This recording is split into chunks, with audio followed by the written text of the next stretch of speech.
Hola chicos, ¿qué tal? Bienvenidos a nuestra tercera clase online. El día de hoy vamos a estar hablando sobre el tema del núcleo. Voy a estar transmitiendo las diapositivas. Cualquier duda que tengas o cualquier comentario lo puedes dejar en la cajita de información. Ya sabes que tenemos al final de las diapositivas las referencias por si tienes dudas. Consulta las páginas para que puedas leer o consultar el tema. Ahora sí, pues vamos a comenzar. Chicos, pues ahora sí vamos a comenzar con, el núcleo y principalmente, ahorita voy a empezar definiéndolo, su función, su estructura.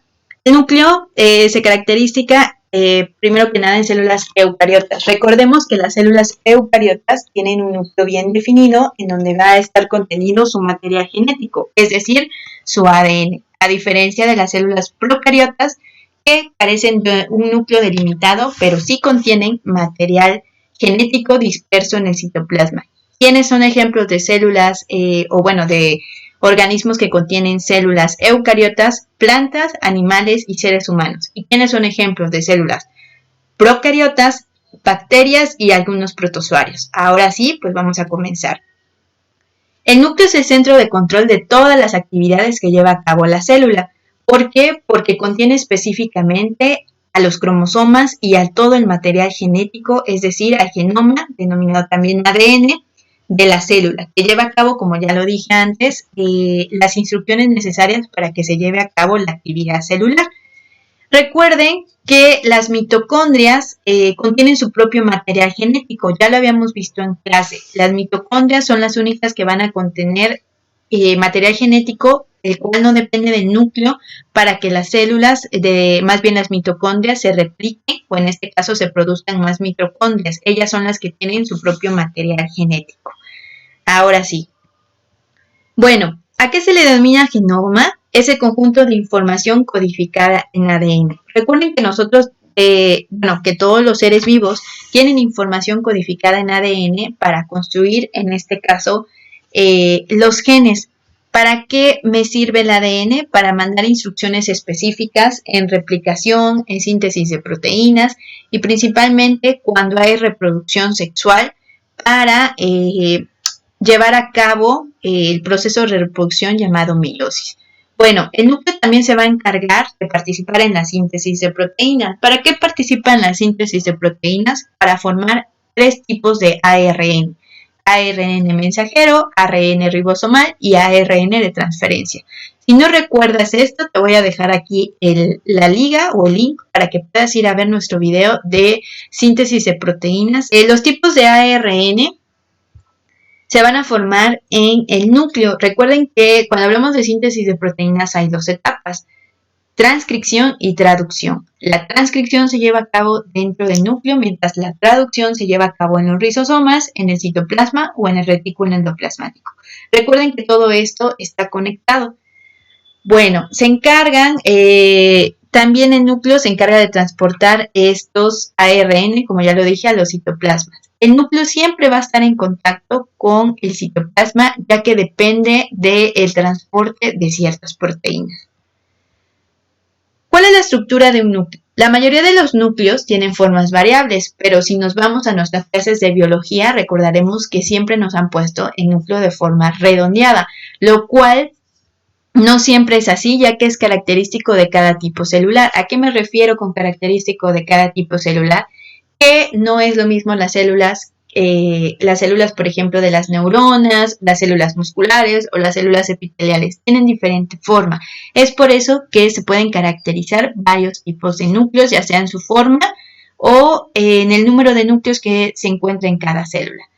La mayoría de las veces tienen una forma redondeada o alargada. Su medida puede llegar de 5 a 10 micras. Y cuando vamos al laboratorio lo podemos teñir con hematoxicilina. Hablamos de hematoxicilina, este colorante que tiñe ya sea sustancias básicas o ácidas. En este caso, como estamos tiñendo el núcleo, se tiñe de un color azul, ya que es una zona ácida. Cuando vemos zonas básicas, la hematoxicilina la va a teñir de color rosado.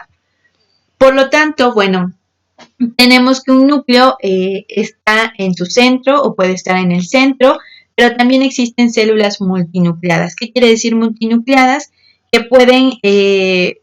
que pueden estar, por ejemplo, en los neutrófilos de la sangre. Ahorita les voy a mostrar una imagen que quiere decir multinucleadas o multilobulados, que pueden presentar varios núcleos, pero en la mayoría habitual solamente se ve un núcleo. ¿Cuáles son los componentes del núcleo? Tenemos envoltura nuclear, cromatina, el nucleolo, la matriz nuclear y algo que se llama neocoplasma. Bueno, ahora sí. Aquí está una imagen del núcleo y tenemos los componentes del núcleo. Voy a empezar de este lado. Pues en primero, el núcleo está comunicado con el retículo endoplasmático rugoso. Recuerden que en la célula todo está comunicado. Tenemos en este caso núcleo, retículo, después se va a aparato de Golgi, después se va a lisosomas y finalmente se excreta o se desecha dependiendo de los materiales. Y bueno, tenemos de ahí un poro nuclear que va a permitir la entrada o salida de ciertos iones o de ciertas moléculas proteicas para estar en contacto con el retículo endoplasmático. Aparte de eso, para formar ARN, los 3 tipos de ARN que ya vimos con anterioridad. Tenemos el nucleolo, que también participa en la síntesis de proteínas. Tenemos un espacio perinuclear que se encuentra entre una membrana interna y una membrana externa. Aquí tenemos la membrana interna y esta sería la membrana externa. También tenemos alrededor de todo el núcleo los ribosomas, como ya les dije, cuando el ARN mensajero sale de aquí por el poro nuclear, se va directamente al retículo endoplasmático o se puede ir a los ribosomas. Y de ahí tenemos la cromatina. Tenemos la cromatina que va a ser la que va a formar los cromosomas después. Ahorita vamos a hablar de la cromatina. Y de ahí tenemos la lámina nuclear que va a permitir que la célula, más bien que el núcleo, sea impermeable o permita y tenga esta estabilidad del núcleo, que le dé esta forma y que sea estable. Tenemos la función del núcleo. Tenemos varias funciones en el núcleo, principalmente duplicación o replicación de ADN. La duplicación o replicación de ADN es un proceso en el cual necesitamos que de una cadena de ADN salga otra cadena de ADN. ¿Esto para qué? Para que se lleve a cabo la producción de otras células o también se lleve a cabo la reproducción celular, ya sea meiosis o mitosis. Principalmente meiosis, reproducción meiótica, reproducción asexual. Este es un proceso muy largo, el cual no tocaré en este momento, pero más adelante estaré explicándolo en un video aparte. Y también otra de las funciones del núcleo es participar en la transcripción, es decir, en la primera etapa de la síntesis de proteína, que ya lo vimos en videos anteriores. Los núcleos tienen diferente forma. Como ya lo había dicho anteriormente, esto depende del tipo celular. Y también depende de la función que lleva a cabo la célula.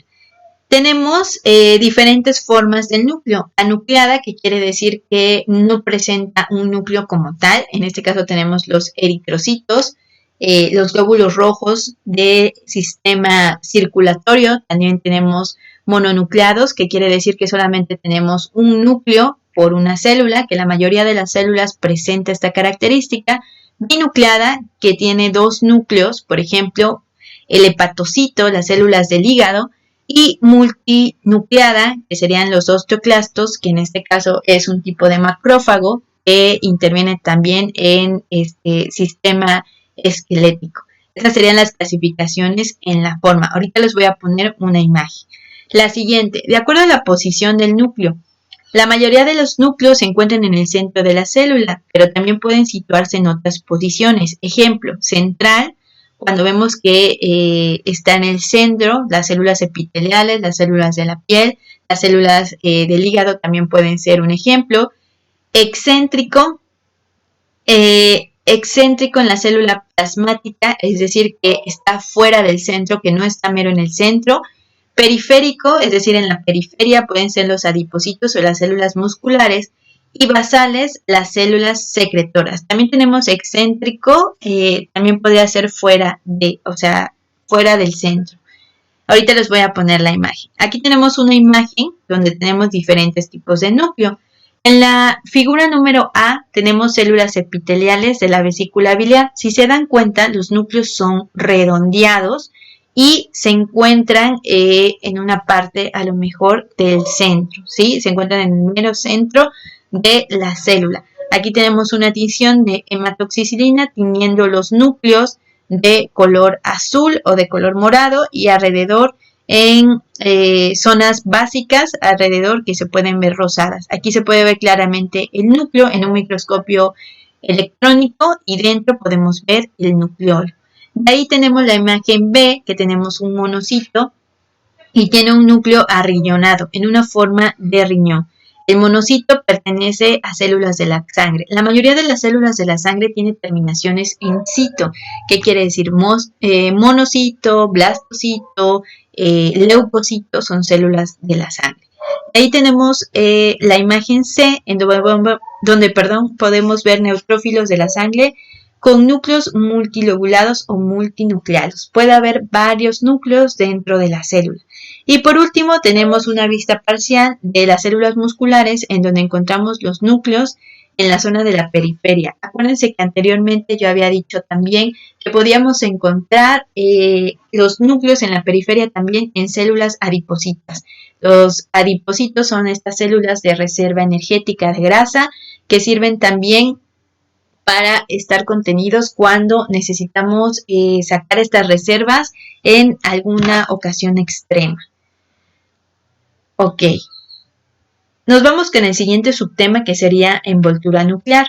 La envoltura nuclear se halla separada del citoplasma, es decir, contiene todo lo que está dentro del núcleo. En el microscopio lo podemos ver principalmente con una capa de cromatina que la va a revestir en su interior. La envoltura nuclear se compone de dos membranas separadas principal por un espacio que puede llegar a medir de 40 a 70 micras. Entonces, la envoltura nuclear es la que separa el contenido que se encuentra dentro del núcleo del citoplasma y principalmente tiene membranas separadas en un espacio que se llama internuclear también, que puede ser en donde también se lleva intercambio de iones o de moléculas que sean necesarias para el núcleo. La envoltura nuclear, como ya les dije, la envoltura nuclear tiene dos partes o tiene dos capas, las cuales van a ser separadas. Podremos hablar que tiene una interna y otra externa. La externa va a contener algo que se llaman polirribosomas. Recuerden que los polirribosomas son estas estructuras de cadenas que tienen varios ribosomas, los cuales intervienen en la síntesis de proteínas y esta cadena me sirve para entrar o salir y para que se lleve a cabo, para que se lleve más rápido a cabo la producción de proteínas. Bueno, estos polirribosomas van a estar fijos en la superficie del citoplasma y conectados a la vez con el retículo endoplasmático rugoso. Vuelvo a recordar, el núcleo debe de estar siempre comunicado con el citoplasma, que a la vez el núcleo también está conectado con retículo endoplasmático rugoso. ¿Para qué? Para que éste lleve a cabo también síntesis de proteína y también se lleve a cabo la transportación de proteínas, de carbohidratos, de lípidos y se lleven a cabo las funciones biológicas de la célula. Bueno, la envoltura nuclear va a tener ciertos poros. Estos poros tienen un complejo llamado complejo de poro, tienen una estructura llamada complejo de poro, cuya función es el transporte de moléculas. ¿Qué quiere decir? La envoltura alrededor de esta va a tener ciertos poros. Estos poros se llaman también complejos de poro, simplemente los puedes llamar poros, los cuales intercambian moléculas ya sea de dentro hacia afuera del núcleo o del citoplasma adentro del núcleo. Al igual que la membrana, el núcleo también es selectivo, pues no permite la entrada de cualquier molécula para intercambio. Esta envoltura nuclear es impermeable. ¿Qué quiere decir? Que hay mucho transporte de iones y de moléculas, de modo que hay un tránsito entre el núcleo y el citoplasma. Siempre va a haber una comunicación. Y bueno, el complejo de poro es cilíndrico y está constituido por más de 100 proteínas. Aparte de que se van a salir, o más bien van a salir ARNs, ya sea los 3 tipos de ARN para participar en la síntesis de proteínas, también va a tener proteínas constituidas alrededor del complejo de poro, principalmente unas 100 proteínas. En la envoltura nuclear hay iones y moléculas que pueden atravesar con libertad el complejo. Cuando esto pasa, es decir, cuando no hay gasto de energía, se le llama difusión pasiva. Ya lo habíamos visto en algunas clases anteriores. La envoltura nuclear también permite entonces la entrada y salida de iones sin necesidad de utilizar energía conocida como ATP. Pero cuando se trata de introducir ciertos complejos o moléculas que miden más de 9 micras, entonces sí se lleva a cabo el transporte activo, que se lleva mediado por receptores, principalmente por proteínas, y requieren energía que viene de la hidrólisis, es decir, de el rompimiento del ATP que necesita agua también. Cuando hablamos de transporte activo, necesito ATP, y cuando hablamos de difusión pasiva, no necesito de la intervención de energía. Aquí tenemos la imagen o la constitución, en este caso, del poro nuclear. Recuerden que la envoltura nuclear contiene poros nucleares o también llamados complejos nucleares.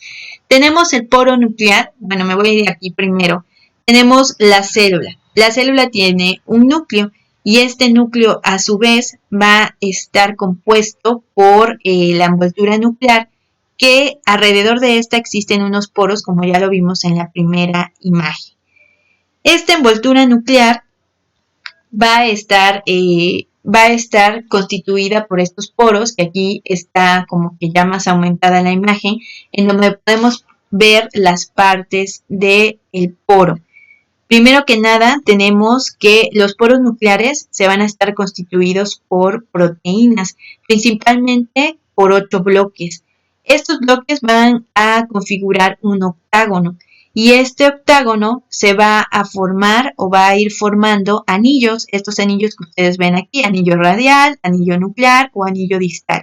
Vamos a empezar con el anillo, bueno, ahorita voy a ver estos, pero primero les digo sobre el anillo citoplasmático. Este está orientado hacia el citoplasma. Y bueno, aquí va a estar en contacto también para que entren ya sea iones por difusión pasiva o también otras macromoléculas que miden más de 9 micras por difusión activa o por transporte activo más bien. Bueno, el anillo radial que lo tenemos aquí va a tener una abertura y esta da la vuelta hacia el poro nuclear, es decir, lo rodea toda la envoltura nuclear y es responsable de anclar el complejo de poro a las membranas o a la envoltura nuclear. De ahí tenemos el anillo nuclear, aquí lo tenemos. Este anillo nuclear se encuentra en el nucleoplasma y además hace que los 8 bloques del anillo de citoplasmático se proyecten hacia el filamento proteico, es decir, hacia el citoplasma. Estos filamentos citoplasmáticos trabajan en conjunto, ya sea para, como ya les dije, para el transporte activo o pasivo. Y bueno, el anillo nuclear, estos anillos nucleares que van hacia el interior, es decir, hacia el interior del núcleo, también son denominados filamentos nucleares y se conectan a otro conjunto de proteínas que van a formar una estructura cerrada. Esto también se le llama anillo distal. Es decir, todo esto que está aquí, los filamentos nucleares, están conectados con el anillo distal. Todo esto son proteínas y se conectan. Estos filamentos nucleares van a formar algo que se llama jaula nuclear, que aquí lo podemos ver. Muy bien. La envoltura nuclear tiene 2 etapas. Bueno, primero es que las proteínas, todas las proteínas, como ya lo vimos anteriormente, pues vienen principalmente en un octómero, pero tienen señales de localización nuclear, es decir, tienen cierta señalización para unirse a otras proteínas que se encuentran en el citosol. Recuerden que el citosol también es el citoplasma. ¿Esto para qué? Para formar complejos que se van a adherir a la periferia del poro nuclear. necesitamos proteínas para llevar a cabo la síntesis de proteínas o necesitamos proteínas también para el intercambio y para la formación de los diferentes tipos de ARN.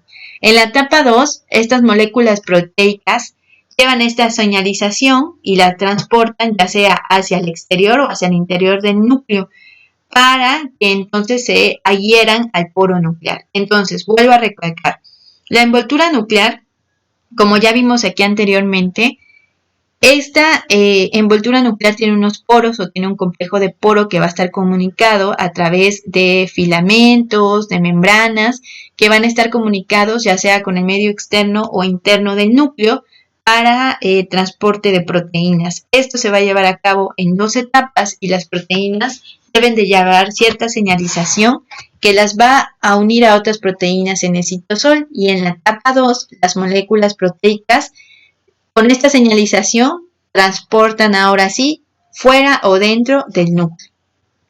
Bueno, la envoltura nuclear es impermeable, es decir, puede transportar ya sea por transporte activo o por difusión pasiva, ya sea moléculas o iones que se van a llevar a cabo, que tienen una comunicación más bien del citoplasma al núcleo o viceversa, gracias a los complejos de poro. Vengo recalcando otra vez que el complejo está constituido por más de 100 proteínas en una forma octagonal que sobresalen en el interior del núcleo y del citoplasma. Estas proteínas deben de llevar una cierta señalización para transportar ciertas proteínas también fuera o dentro del núcleo. Ahora nos vamos con el subtema de cromatina. La cromatina se divide en 2, heterocromatina y eucromatina. La heterocromatina es densa, es decir, está presente como en estos tipos de gránulos y es visible bajo el microscopio. Se dice que la heterocromatina tiene una baja actividad metabólica, es decir, en este momento no estoy preparado para formar cromosomas. La heterocromatina está inactiva porque la cadena de ADN está muy compacta, es decir, no se pueden transcribir o no se pueden formar los genes. ¿Cuál es la clasificación de la cromatina? Tenemos 2 tipos de cromatina, heterocromatina y eucromatina. La primera, que se llama heterocromatina, entonces dijimos que es densa, que tiene gránulos y que tiene baja actividad metabólica porque su ADN se encuentra muy compactado, se encuentra inactivo y no se puede transcribir los genes. La siguiente clasificación es la eucromatina. A diferencia de la heterocromatina, también tiene un aspecto granular y claro, pero la diferencia es que tiene alta actividad metabólica y tiene unos grumos que se van a hallar entre la heterocromatina. Es decir, dentro de la heterocromatina podemos encontrar algunos grumos de cromatina, eucromatina. La eucromatina no se encuentra condensada y se puede, en condiciones estables, puede transcribir los genes. La eucromatina es una cromatina activa y más abundante en las células que pueden producir también muchas proteínas, pero también principalmente de la eucromatina se van a formar también en este caso los cromosomas. Aquí vemos los niveles de condensación del ADN. Empezamos. En la primera imagen tenemos la hebra simple del ADN. Esta hebra de ADN se va a ir transformando hasta formar cromosomas. En la segunda hebra tenemos el típico collar de perlas en donde podemos ver las histonas. Ahorita les voy a explicar qué es una histona. En la 3 tenemos la cromatina durante la interfase. Recordemos que en reproducción celular tenemos, más bien en el ciclo celular tenemos la interfase. El ciclo celular se divide en 2, la primera que es la interfase y la segunda que puede ser la reproducción de meiosis o de mitosis. Entonces, en la interfase ya vemos aquí un centrómero donde se va a preparar para la reproducción celular. En la 4 tenemos la cromatina condensada, es decir, durante la profase. Recuerden que cuando hablamos de reproducción celular, en meiosis y mitosis tenemos las etapas de profase, metafase, anafase y telofase. En la profase es donde la cromatina se condensa y se prepara para formar así las 2 copias de ADN. Y bueno, en la última ya tenemos el cromosoma formado durante la metafase y aquí tenemos el centrómero. Aquí tenemos otra imagen en donde podemos ver que la cadena de doble hélice se va desenrollando hasta formar la cromatina, principalmente eucromatina, que ya les dije que tiene una actividad metabólica alta. Va a formar las cuencas de Rosario, ahorita se las voy a poner aquí porque tienen histonas que están adentro, diferentes tipos de histonas que ahorita vamos a conocer. Una vez que se forma este collar de perlas, se empieza a condensar, a hacer más pequeño la cromatina, y entonces se empiezan a formar neoclosomas empaquetados hasta tener una sección extendida de cromosoma y condensarse, ¿sí? Estos se van a condensar o se van a formar los cromosomas en la metafase. Recuerden que los cromosomas contienen ciertas regiones para codificar en un gen, que pueden codificar para color de ojos, color de cabello, color de piel, estatura, etc. Y también tienen la información hereditaria para algunas enfermedades. Bueno, la cromatina se compone de filamentos helicoidales, también asociados a proteínas o a principalmente histonas. La cromatina contiene ciertas histonas que son proteínas. Estas son las que están aquí. Estos que están aquí son histonas y van a conformar la cuenca de Rosario. Estas histonas, hay diferentes tipos de histonas. Tenemos la H1, H2A, H2B, H3 y H4. También encontramos una que se llama H5, pero bueno, también interviene más que nada en abrazar aquí o en formar este tipo de cuencas cuando estamos hablando en la condensación de la cromatina. Las histonas van a formar algo que se llama neoclosomas, que son segmentos de pares de bases que se van a fijar a la histona, principalmente en la H1 o en la H5, en la periferia. ¿Qué va a hacer esto? En la anterior imagen vimos las cuencas o el collar de perlas. Esto, la H1 y la H5, que son proteínas, que son histonas, van a abrazar a las histonas H2B, H2A, H3 y H4 y las van a formar en esto que se llama neoclosoma. Y así van a formar un octómero, es decir, un octómero formado por 8 proteínas, 8 pares de proteínas, los cuales van a formar 166 pares de bases del ADN. Y bueno, cada nucleosoma se compone, como ya les dije, de un octómero, que son 8 moléculas de proteínas, de histonas, y cada par de estos se va a formar, tenemos 8, 2 de H2A, 2 de H2B, 2 de H3 y 2 de H4. ¿Por qué la H1 y la H5 no forman pares o no forman octómeros? Porque estos van a abrazar a las histonas que ya mencioné anteriormente para formar el nucleosoma. Estas proteínas no histónicas, ¿qué es lo que van a hacer? Regulan la actividad enzimática o la de los genes o la condensación también de los cromosomas. También pueden regular la actividad de ARN y la del ADN. Y finalmente, estos filamentos de nucleosomas se organizan en estructuras complejos. ¿Para qué? Para constituir lo que ya vimos en esta imagen, que forman los cromosomas. Ahorita lo vamos a ver esto más específico en la imagen siguiente. Aquí tenemos el nucleosoma. ¿A qué se le llama nucleosoma? A las histonas contenidas en este collar de perla que se va a condensar gracias a la cromatina. Recuerden que la que tiene más actividad metabólica es la eucromatina, ya que aquí se puede condensar el ADN y se pueden transcribir los genes. Entonces, el nucleosoma, como ya lo vimos, tenemos aquí las histonas, principalmente H2A, H2B, H3 y H4, las cuales van a estar rodeadas por la H1 y por la H5. Bueno, aquí no se las pusieron, pero esto forma el collar de perlas, al igual que el ADN que tiene que rodear o que contener este tipo de histonas proteicas para que después se condensen y entonces se formen los cromosomas.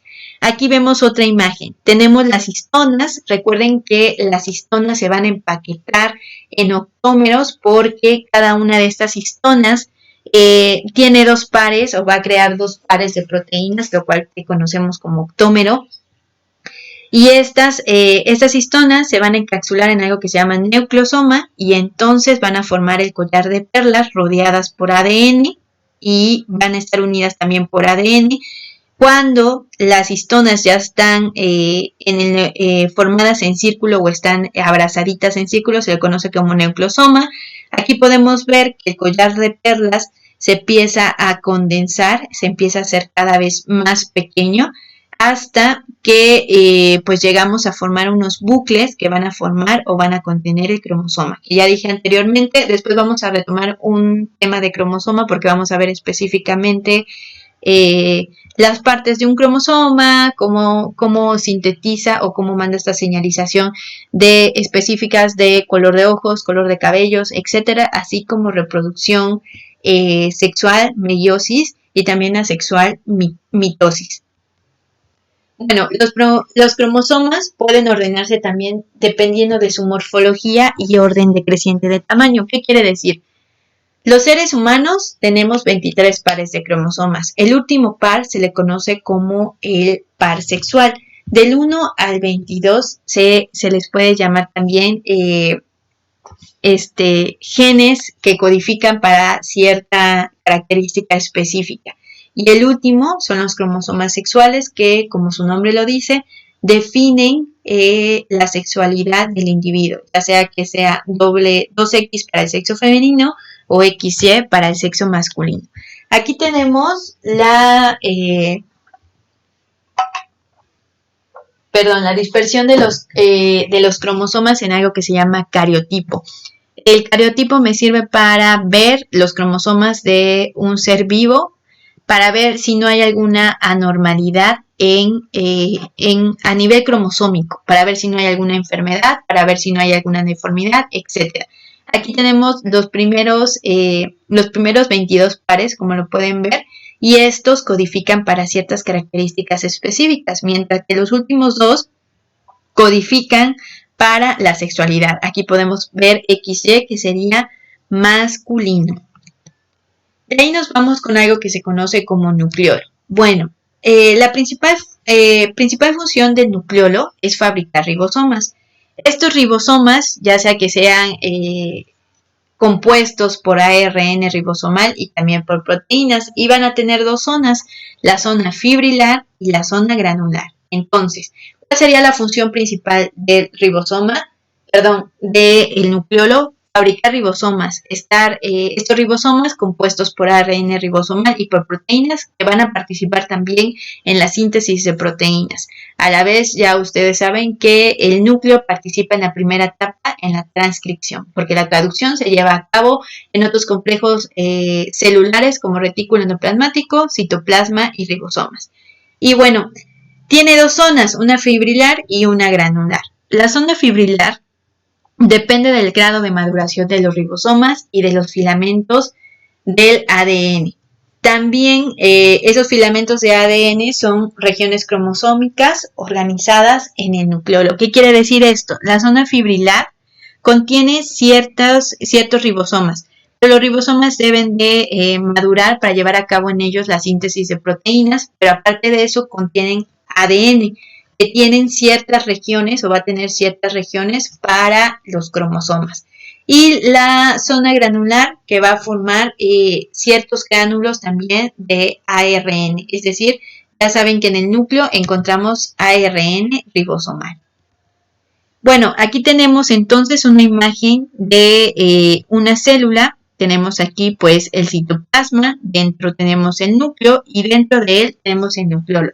Función principal del nucleolo, participar en la síntesis de proteínas, formar ribosomas, tiene dos zonas, una fibrilar y otra granular.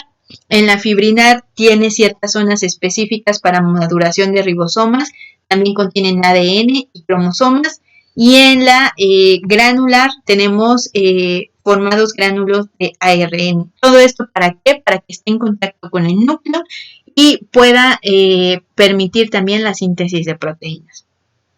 El ARN ribosomal sufre modificaciones completas, es decir, Complejas y completas, porque en los nucleolos se va a asociar con varias proteínas. Ya saben que estas proteínas provienen del citoplasma. Como ya lo vimos anteriormente, estas proteínas se intercambian gracias al poro, gracias a difusión activa o pasiva, porque entran y salen del núcleo, pero también del citoplasma. Estas pueden formar subunidades que van a constituir ribosomas durante la síntesis proteica. Es decir, constituyen ya sea subunidades mayores o menores para que se lleve a cabo la síntesis de proteínas. Recuerden que en síntesis de proteínas, si hablamos de ribosomas, tienen dos partes, una subunidad mayor y una subunidad menor, en donde va a llegar el ARN mensajero, se va a introducir esta cadena de ARN que salió del ADN para sintetizar proteínas. Bueno, las células pueden presentar a veces varios nucleolos, no solo uno. Y hay una parte de la heterocromatina, recuerden, heterocromatina, actividad metabólica baja, no condensa para genes, que está unida al nucleolo, y bueno, cuando está unida al nucleolo también se le puede denominar cromatina asociada al nucleolo. Ahorita lo vamos a ver aquí. En esta imagen, para recordar, todo está entrelazado. ¿Qué quiere decir esto? Tenemos que el núcleo, aquí tenemos el nucleolo, va a estar en contacto con la cromatina. Cuando la cromatina se une al nucleolo, se denomina cromatina asociada al nucleolo. Hay veces que también la cromatina puede estar asociada porque, como ya lo vimos anteriormente, también el nucleolo forma o tiene alguna de las funciones de condensar ciertos cromosomas. Y bueno, tenemos aquí conectado el nucleolo con la cromatina. Aquí tenemos los poros otra vez nucleares, ribosomas, la envoltura nuclear, el neocoplasma, que va a ser este medio acuoso que contiene iones o moléculas que están en constante intercambio, pero todo esto en contacto con el citoplasma alrededor y con el retículo endoplasmático, principalmente rugoso. El siguiente subtema es matriz nuclear. Bueno, en la definición es que proporciona un tipo esqueleto para sostener a los cromosomas en interfase. Recordemos que las fases de la reproducción celular son interfase. En la reproducción celular, cuando hablamos de ciclo celular, son dos: interfase, ya sea fase M, ya sea meiosis o mitosis. Y bueno, la matriz va a determinar su ubicación dentro del núcleo.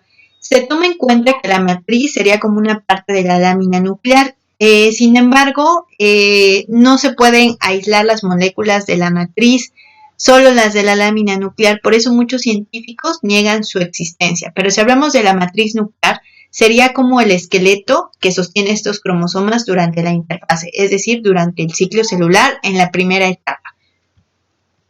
De ahí nos vamos con el siguiente subtema, que sería neocoplasma.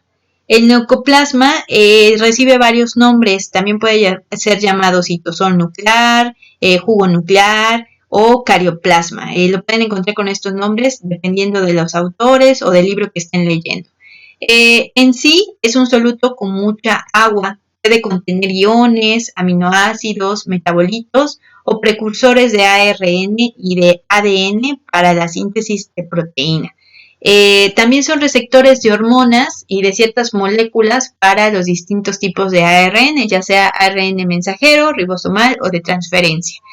Y pues su composición es que es un componente granular, ocupa el espacio entre el núcleo, bueno, más bien entre el espacio que está entre el nucleolo y el núcleo, y está bien caracterizado.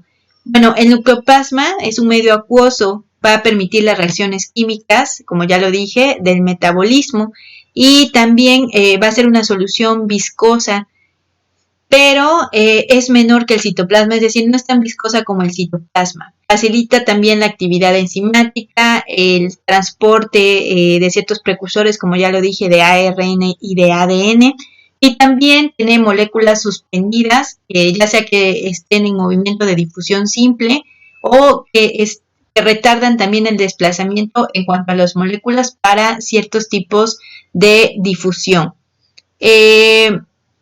También facilita el transporte de los ARN, como ya lo dije, y son los encargados, puede ser el encargado de que salga, por ejemplo, salgan al exterior al citoplasma para la traducción en la síntesis de proteínas.